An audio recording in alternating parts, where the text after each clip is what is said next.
When 19 unanswered phone calls flooded my screen in less than 10 minutes on a frozen winter evening, I did not bother reaching for my cell phone. Sitting quietly at my kitchen table while wrapped in a faded hooded sweater, I slowly sipped hot tea and stared out at the falling snow.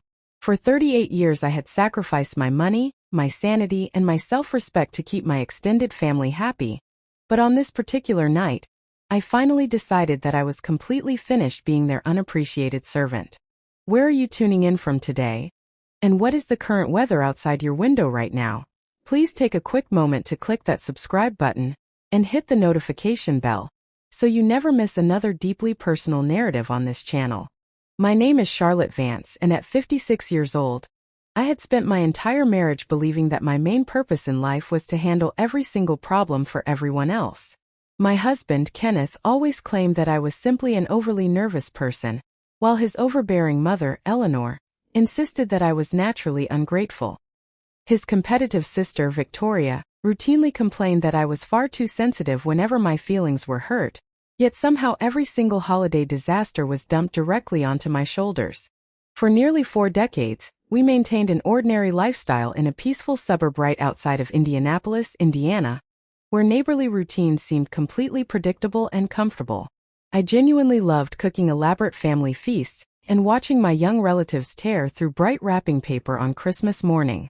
What I deeply resented was being treated as if my endless manual labor and massive financial contributions were merely an obligation that I owed to my in-laws every single year without receiving a simple thank you in return. The previous year had been an absolute nightmare after I spent 3 full days preparing endless platters of food, ordering expensive meat, buying fine wine, purchasing dozens of wrapped gifts, and hauling extra dining furniture to my mother-in-law's home. When dinner ended, Eleanor openly criticized the cold temperature of the side dishes, Victoria laughed off her rude comments, and Kenneth casually informed the room that I always ruined special gatherings because of my high stress levels. When we returned home that night, Kenneth brushed off my tears by claiming he was obligated to take his mother's side over mine, leaving me feeling entirely isolated in my own home. The very next afternoon, Victoria sent me a cold text message telling me to keep things much simpler during the following holiday, offering zero gratitude for my massive financial and physical efforts. Deep down, I realized that my ongoing silence had become their permission slip to treat me like an invisible, unpaid servant. By the middle of November, Kenneth nonchalantly announced that his family had decided we would all gather at Eleanor's house once again for the upcoming holiday event. When I mentioned that I was fine with the location, Kenneth looked visibly uncomfortable before suggesting that I should just stay home this year so the rest of the family could finally enjoy a peaceful afternoon without my emotional outbursts. That heartbreaking statement was the exact moment something inside my heart finally snapped forever. A few days later at a Sunday dinner, Eleanor and Victoria subtly repeated the same cruel message, making it overwhelmingly clear that they wanted the celebration without my physical presence. I drove home in absolute silence, opened my personal laptop, and pulled up the detailed budget tracking spreadsheet that I had maintained for years. When I calculated the staggering thousands of dollars I personally spent every single December on catering, decorations, and gifts, I closed the computer and began systematically canceling every order. On Christmas Eve, I stayed home alone while my phone repeatedly buzzed off the counter with furious incoming calls from Kenneth, Eleanor, and Victoria. Listening to their panicked voicemail messages demanding to know why the venue reservation and catering orders had suddenly disappeared, I realized they did not miss my presence at all. They only missed the endless convenience, free labor, and endless money that I had quietly provided for them over the past 4 decades. I spent the next 3 hours sitting at my kitchen table going through a thick plastic folder containing nearly 40 years of store receipts, bank records, and credit card statements. Looking at those numbers proved that I had poured a small fortune of my own hard-earned savings into funding their lavish family traditions. I had naively believed that my constant financial sacrifices were helping maintain family peace, never realizing that my generous contributions were completely taken for granted by everyone involved. The following morning, I grabbed a hot coffee from a local drive-through window and sat quietly in my car watching strangers hurry past with holiday bags. When my close friend Brenda called to check on me, she gently pointed out that I had spent decades staying silent out of fear of appearing petty or keeping score. Her insightful words made me realize that by refusing to speak up, I had enabled my husband and his family to treat my generosity like a mandatory tax. When Kenneth finally returned home on Monday morning, he immediately confronted me in the kitchen, furiously demanding to know why I had canceled the arrangements and embarrassed his mother. I looked him dead in the eye and explained that handling his selfish family was no longer my responsibility, especially after he spent years making me feel like the villain. When he tried to claim I was acting out of pure revenge, I corrected him by stating I was simply letting them experience the natural consequences of their own cruel choices.